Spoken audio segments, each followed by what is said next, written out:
నాది మొత్తం Telugu మీడియమే madam. Competitive exam రాయాలంటే ఇంగ్లీష్ రావాలి. ఈవెన్ బ్యాంక్ మేనేజర్ అన్నా, ఏదన్నా సివిల్స్ బీహెచ్ఎల్‌లో ఉన్నప్పుడు బాలానాయక్ అని అప్పటికే ఐఆర్ఎస్ అతను ఉండే మేడం. దాంట్లో చదువుతూ అతను సివిల్స్ కొరకు ఐఏఎస్ కొరకు ఇంకోసారి ఎగ్జామ్ అటెండ్ అవుతున్నాడు. నాకు చూసాడు అతను. చూసి ఎవరంటే ఇట్లా ఇట్లా నిజామాబాద్ అంటే పిలిపించి, నేను ఐఆర్ఎస్‌ని, ఆయన ఇక్కడ అప్రెంటిస్ చేస్తున్నా, ఐఏఎస్ కొరకు ప్రిపేర్ అవుతున్నా. నువ్వు బీఏ అప్పుడు నేను సెకండ్ ఇయర్ ఉన్నాను అనుకుంటా. బీఏ చేస్తున్నావు కాబట్టి సివిల్స్ అనేది ఎట్లా ఉంటుంది, ఓహ్! నువ్వు ప్రిపేర్ అవ్వాలా, సివిల్స్ కంపల్సరీ నీకు వస్తుంది. మరి ఐటీతో నాకు ఆ పాటికైనా చిన్న ఉద్యోగం చేయకూడదనే ఒక కాన్సెప్ట్ ఉండింది. డబ్బులు లేక ఇలాంటివి చేస్తున్నాను నేను. అది అంటే అతను బుక్స్ అన్నీ సివిల్స్ ప్రిపేర్ అయిన అతను ఫైనల్ డ్రాప్ అయిన తర్వాత సెకండ్ అతను ఐఏఎస్ రాయాలి, ఐఆర్ఎస్గా సెటిల్ అయ్యాడు. సో ఆ బుక్స్ అన్నీ నాకు ఇచ్చేసిపోయాడు. ఆ బుక్స్తోనే నేను సివిల్ సర్వీస్ బిహెచ్ఎల్ అయిన తర్వాత నేను ఉండడానికి డబ్బులు లేవు. ఎస్ఆర్కే కన్సల్టెంట్ అని ప్రైవేట్ ఇన్స్టిట్యూట్ అమీర్పేటలో ఉండింది మేడం. దాంట్లో చేసుకుంటూ సివిల్స్ ప్రిపేర్ మొదలుపెట్టాను. అక్కడ బిహెచ్ఎల్లోనే ఉండేవాడిని. ఓకే. ఇక్కడ ఎస్ఆర్కే కన్సల్ట్లో పనిచేస్తూ నైట్ కాలేజ్ ఉస్మానియా వెళ్ళి రాత్రి 12-1కి బిహెచ్ఎల్ హాస్టల్లో ఉండేవాడిని. ఆ విధంగా షెడ్యూల్ చాలా టైట్ అయిపోతుంది. నాకు తిరగడం చాలా కష్టం అవుతుందని చెప్పేసి రూమ్ ఐటీఐ చేస్తున్నప్పుడు గాంధీలో డాక్టర్ భీమ్ సింగ్ ఉండే. అన్న ఇట్లా అవుతుంది నాకు. అరే ఏముంది, నా హాస్టల్ నా దాంట్లో వచ్చేసి ఇక్కడ సెంటర్లో ఉంటుంది గాంధీలో, నువ్వు హెచ్ఏలో వెళ్ళిపోవచ్చు, ఇక్కడ కాలేజ్ కూడా చేసుకోవచ్చు. చాలా మంది సపోర్ట్ చేస్తారు. చాలా మంది సపోర్ట్ చేస్తారు. వాళ్ళే అంటే ఫ్రెండ్సే సపోర్ట్.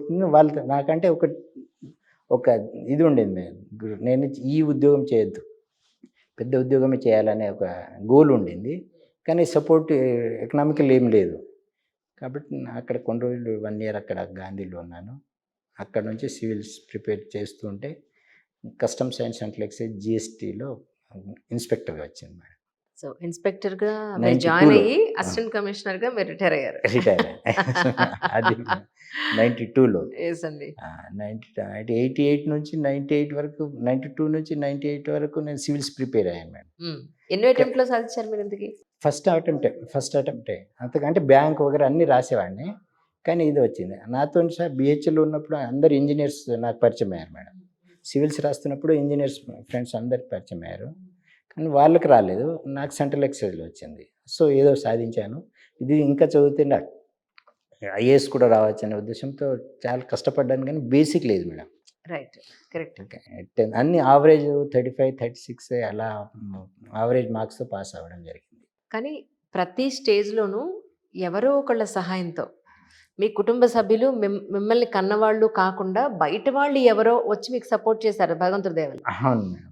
ఎప్పుడైనా అనిపించిందా సార్, మమ్మల్ని కనేసి వదిలేశారు, మమ్మల్ని చూడలేదు, మమ్మల్ని చదివించలేదు, ఎందుకు అని ఎప్పుడన్నా మీ పేరెంట్స్ మిమ్మల్ని క్వశ్చన్ చేశారా? అస్సలు లేదు. నా వాళ్ళ బ్లెస్ అంటే వాళ్ళు ఉన్నట్టు చెప్పారు మేడం. వాళ్ళ పరిస్థితి ఎప్పుడు హైడ్ చేయలేదు. అరే నాకు ప్రాపర్టీ ఉంది, ఇక్కడ వచ్చి చేసుకోరని నాకు ఎప్పుడు ఇబ్బంది పెట్టలేదు. అంటే నేను అందరిలో అంటే లవబుల్ పర్సన్ మా ఫ్యామిలీలో. వాళ్ళ పరిస్థితి నాకు అర్థం చేసేటట్టు చెప్పారు కాబట్టి ఆ పరిస్థితి నుంచి బయటికి రావాలని అనుకున్నాను, కానీ వాళ్ళని ఎప్పుడు నిందించే వాళ్ళ బ్లెస్సింగే నాకు ఇప్పటి వరకు పనిచేస్తుంది. మీరు సెటిల్ అయ్యాక మీ పేరెంట్స్ని చూసుకున్నారా? చూసుకున్నాను మేడం. కస్టమ్స్ అండ్ సెంట్రల్ ఎక్సైజ్లో కూడా వర్క్ చేశారు. ఆల్ ఓవర్ మీ ఎక్స్పీరియన్స్ పర్టికులర్ డిపార్ట్మెంట్ అంటే ఏం చెప్తారండి? ఎలా ఉంటుందో job actually customs and central excise అంటే? సెంట్రల్ ఎక్సైజ్ అంటే duty levied on any manufacturing madam. Taxes అని గ్లాస్ ఉంది చేస్తున్నారు అనుకోండి, దాని మీద ట్యాక్సేషన్ కలెక్ట్ చేయాలి మేడం. ఇండస్ట్రీ వాళ్ళు రిటర్న్ ఫైల్ చేస్తారు. 100 బాటిల్స్ తయారు చేశారంటే 100 ట్యాక్స్ కట్టారా లేదన్నట్టు మాకు చెక్ చేయాలి. అది మేడం. అంటే మీకు నిజంగానే హెక్టిక్ అనడం కానీ, లేదు అని అంటే ఒక టాస్క్ ఇది చాలా కష్టం అసలు, ఇది లైఫ్ అండ్ డెత్ అన్నట్టుగా ఏమైనా ఉంటుందా, లేకపోతే స్కూల్గా వెళ్ళిపోతుందా? లైఫ్ అండ్ డెత్ అంటే నాకు కొంచెం ఇంగ్లీష్ లాంగ్వేజ్ కొంచెం ప్రాబ్లం అయింది స్టార్టింగ్లో. మొత్తం taxes and act rules regulation మొత్తం ఇంగ్లీష్లో ఉండాలి కాబట్టి నేను ఎల్ఎల్బి చేశాను మేడం. తర్వాత ఎల్ఎల్ఎం చేశాను ఇంగ్లీష్. అంటే దాన్ని ఓవర్టేక్ కావాలంటే మీకు యూజ్ అయిందండి ఎల్ఎల్బి కానీ యూజ్ అయింది madam. Acts, rules, regulation act ఇలా అప్లై చేయాలి, దీని మీద సెంట్రల్ ఎలా అప్లై చేయాలి అన్నది కాలేజీలో నేర్చుకున్నది నాకు ఇక్కడ పనికి వచ్చింది మేడం. కానీ 32 సంవత్సరాల ఈ ప్రొఫెషనల్ జర్నీలో ద బెస్ట్ పార్ట్ అని అంటే ఏం చెప్తారు సార్? ది బెస్ట్ పార్ట్ అంటే నేను బాంబేలో చేశాను మేడం. యాజ్ ఏ కస్టమ్ ఆఫీసర్గా వెళ్ళాను సూపరింటెండెంట్గా. అక్కడ యాక్చువల్గా బాంబేలో ఎక్స్పోజర్ ఎక్కువ ఉంటుంది మేడం. అందరు హై ప్రొఫైల్తో కలుస్తాము. వాళ్ళ దగ్గర వాళ్ళు కన్విన్స్ చేసి డ్యూటీ, వాళ్ళంటే కోపం రాకుండా ఉండి కన్విన్స్ చేసి నీకు కంపల్సరీ పే చేయవలసిందని చెప్పి డ్యూటీ కలెక్ట్ చేసుకోవాల్సి వస్తుంది మేడం. వాళ్ళకు కూడా కోపం రాదు, మనం కూడా డ్యూటీ నుంచి డైవర్ట్ కాకుండా. యాక్చువల్గా 2 years మ్యాక్సిమం 1 year ఎక్స్టెన్షన్ చేశారు మేడం. 3 years పోస్టింగ్ బాంబేలో. కానీ నేను 4 years 8 months చేశాను మేడం. అంటే ఆఫీసర్స్ రికమెండ్ చేశారు గోవింద్ కావాలని.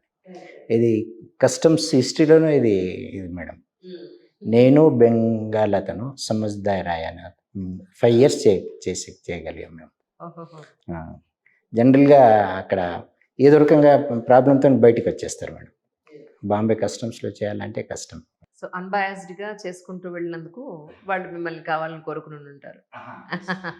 బ్యాలెన్స్గా ఇక్కడ నుంచి అంటే ఇక్కడ ప్యాసింజర్స్ నుంచి కంప్లైంట్ రాకుండా, పై ఆఫీసర్ నుంచి కంప్లైంట్ రాకుండా ఆ విధంగా వాళ్ళు కన్విన్స్ చేసి డ్యూటీ కట్టించి పంపించడము. ఇప్పుడు మీరు రిటైర్ అయిపోయారు కాబట్టి ఐ థింక్ మీరు ఓపెన్గా మాట్లాడచ్చు అనుకుంటున్నాను నేను. జనరల్గా వర్క్ చేస్తున్న టైంలో పొజిషన్లో ఉంటే కనుక వాళ్ళు ఓపెన్గా మాట్లాడరు. ఇన్నాళ్ళు ఎప్పుడైనా డిస్క్రిమినేషన్ ఎదుర్కొన్నారా సార్? అంటే డ్యూటీలో పార్ట్లో వీళ్ళు ఓకే వాళ్ళకి అంత గౌరవం ఇవ్వాల్సిన అవసరం లేదనో, కానీ కమ్యూనిటీ వైజ్ కానీ డిస్క్రిమినేషన్ అంటే ఒకళ్ళు ఎక్కువ ఒకళ్ళు తక్కువ ఇలాంటి సిచ్యువేషన్స్ ఎప్పుడన్నా మీరు ఫేస్ చేశారా? లేదు మేడం, నాకు ఎక్కడ ఎవరు ఆఫీసర్స్ డిపార్ట్మెంట్ వైజ్ నాకు ఎవరు ఆ ప్రాబ్లం రాలేదు మేడం. ఎందుకంటే నేను అందరితోనే బాగా ఉన్నాను మేడం. అంటే డిపార్ట్మెంట్ బయట వచ్చానని చెప్తున్నానని కాదు మేడం, కరెక్ట్. ఎప్పుడు వాళ్ళు సపోర్టివ్గా ఉన్నారు మేడం. నేను అంటే వాళ్ళు ఏ పోస్టింగ్ ఇస్తే అది చేసుకుంటూ వచ్చాను. ఎప్పుడు నాకు పోస్టింగ్ కొరకు, జనరల్గా డిపార్ట్మెంట్లో ఒక పోస్ట్ అయిన తర్వాత ఇంకో పోస్ట్ కొరకు ఆ డిస్రెస్పెక్ట్ ఎప్పుడు లేదు. డిస్రెస్పెక్ట్ లేదు. నేను ఎప్పుడు నాకు పోస్టింగ్ కావాలని అడగలేదు. నేను ఇంకా అసోసియేషన్తో మా ఎంప్లాయీస్ తరఫు నుంచి ఇంకా మేనేజ్మెంట్తోనే కొట్లాడేవాళ్ళని మా వాళ్ళకి పోస్టింగ్ ఇవ్వమని. కానీ నా కొరకు పోస్టింగ్ ఎప్పుడు అడగలేదు.